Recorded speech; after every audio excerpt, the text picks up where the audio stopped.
Good morning, guys. Today I am going to do a dispatching and cleaning video on Coturnix Quail. I was on the fence about it because I know how some people feel about raising your own meat and whatnot. That's what we do here. We are a small farm, so it's nice and cool outside, and I decided that today was going to be the day. I'll go ahead and show you how I do it. It's very quick, it's very simple. All I have with me is a bowl, a pair of gloves, and a pair of regular scissors. I'm going to use the gloves just because I think it'll be easier for some people to watch if you can't see so much of the gore. But I'm used of it. It's never a fun thing to do to take a life, but when you are raising your own meat, that is part of it. I dispatch by hand, and the scissors I use for joints and whatnot. I find dispatching by hand is the quickest and easiest way to do it. It doesn't fail. Scissors can sometimes fail if they're not sharp enough, and I'm just not comfortable with that method for myself. So yeah, let me go grab one of the guys. They stay in the bottom of the quail barn till they are ready to be dispatched.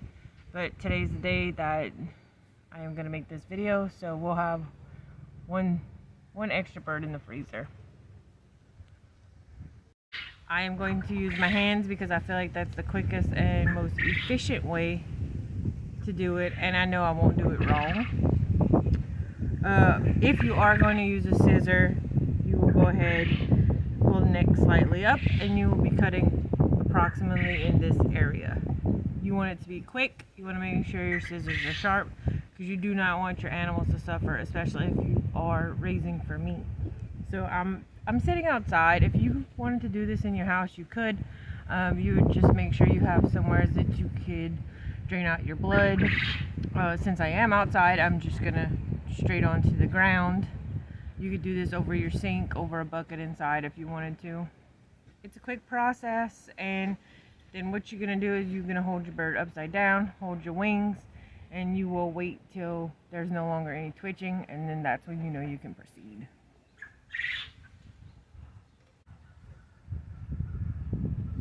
Alright, so I am just holding the bird down towards the ground.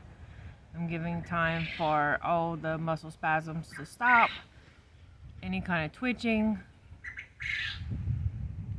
It's much easier than a chicken. If you've ever raised a chicken for meat, that's a bit more traumatic, let's say.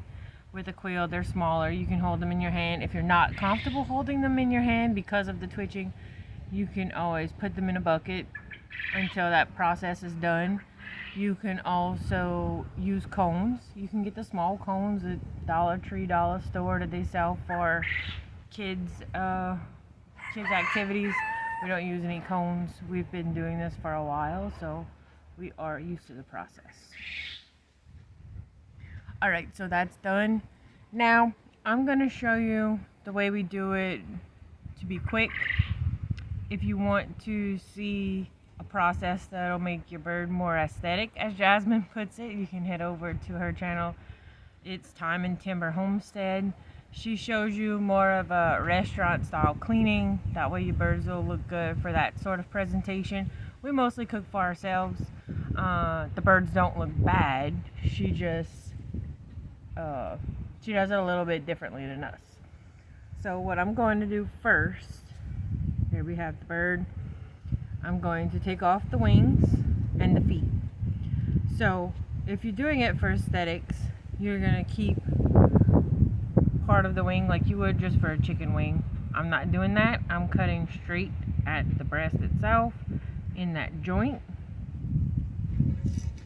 You're going to take your scissor to do that.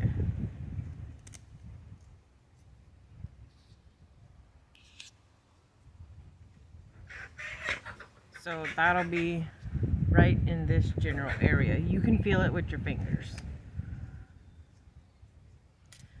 Now sometimes, not always, but sometimes we do save the wings because you can dry these out. I'll run them through the dehydrator.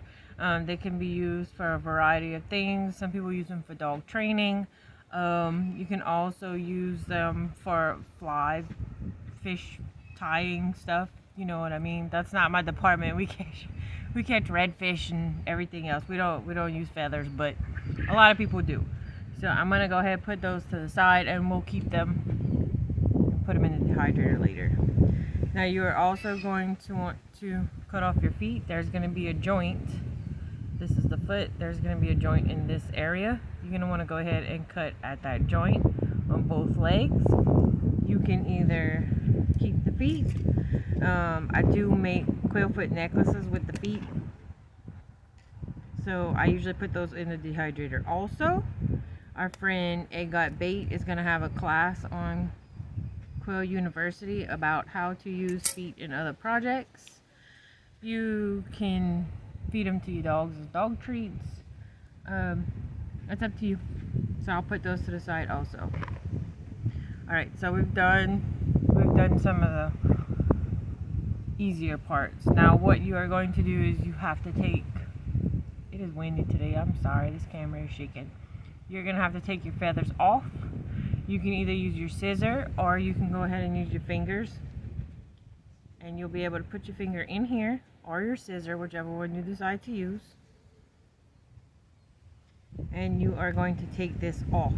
Now some people do go ahead and pluck their birds. We do not pluck most of the time. Every once in a while we do, but this is just when we have many birds to process. This is how we do it.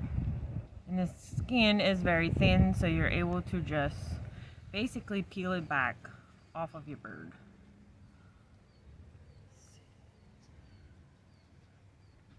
And you want to do that as neatly as possible.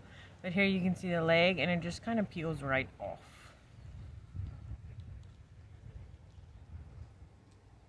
Very simple.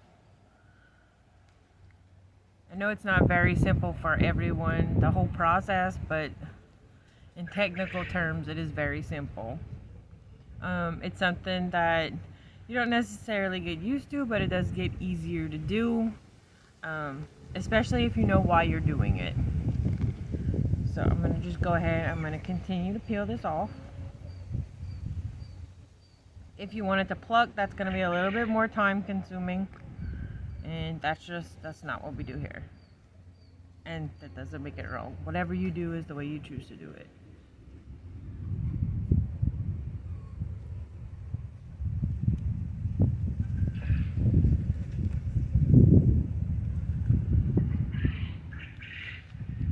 Now when you're going to get to your back portion here, in this area, I don't know if you can tell, but it is a little bit thinner on your skin in this back portion of your bird.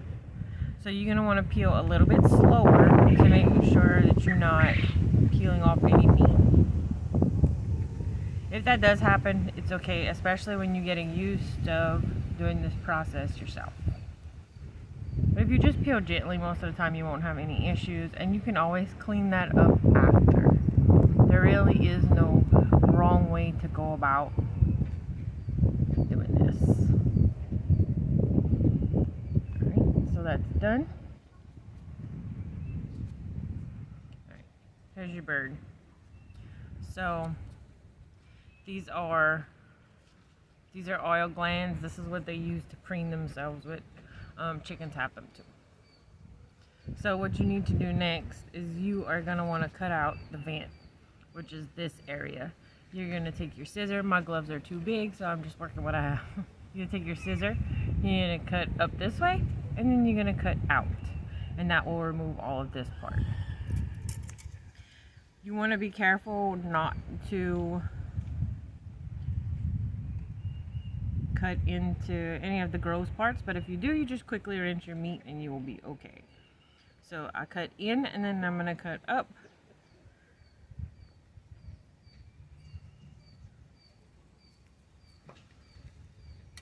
Alright, so I've cut that vent off. Now, this can go one of two ways. If you want to leave your bird whole, you should be able to go ahead. If you have large hands, this could be a problem. Otherwise, most women, children, everybody can do it. You can put your hand in and you just scoop.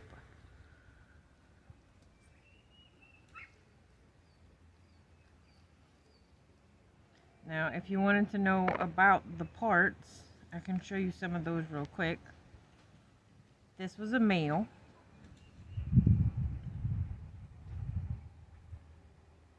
I don't know if you can see right here. These are the testes. You're not keeping those parts. We of course have our intestines. If you clean out a part that has the shininess on it, I don't know if it's gonna come through. This is your gizzard.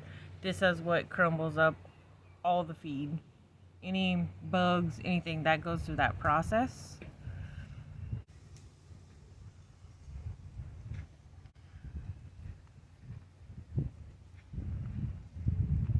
Try not to make too much of a mess. Then you also have your heart. This is another small piece. You can keep your gizzard if you want. We do in our larger birds, we don't in our quail. Most of our quail innards go to our chickens. Chickens like them as snacks. But you can cook some of them if you so choose. Now, on your quail, the lungs will be in this area inside of your birds. So you can either use something to scoop them out, or you can put your finger in there and you can scoop them out. As far as I know, they do not affect any flavor if they stay in there from cooking. So that's up to you. Lane has very tiny hands, so he'll just stick his thumbnail right underneath and pop them out. And you can rinse all this with water as you go if it makes it a little bit easier for you the first time you're processing.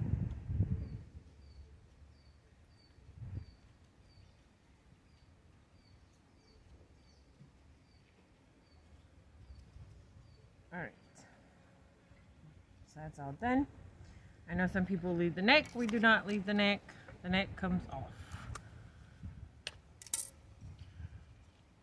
So, here's your bird all processed. Now, Lane likes to spatchcock his birds.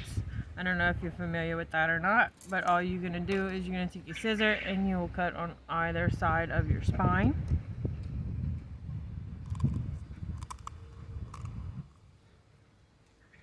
And this is just a regular pair of scissors.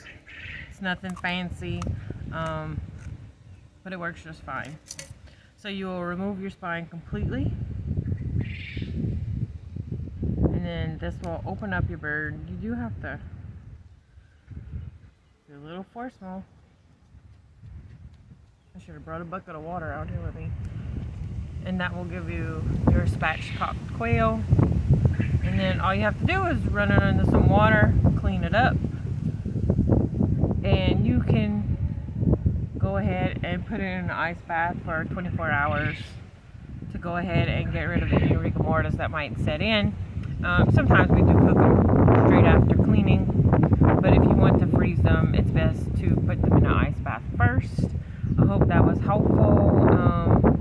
If you have any questions, you can leave them in the comment below. If you have any mean comments, you can keep those to yourself. I know this is not for everybody, but we do pride ourselves in not wasting what we can and growing some of our own food here. So y'all have a good day, and hopefully we will see you back.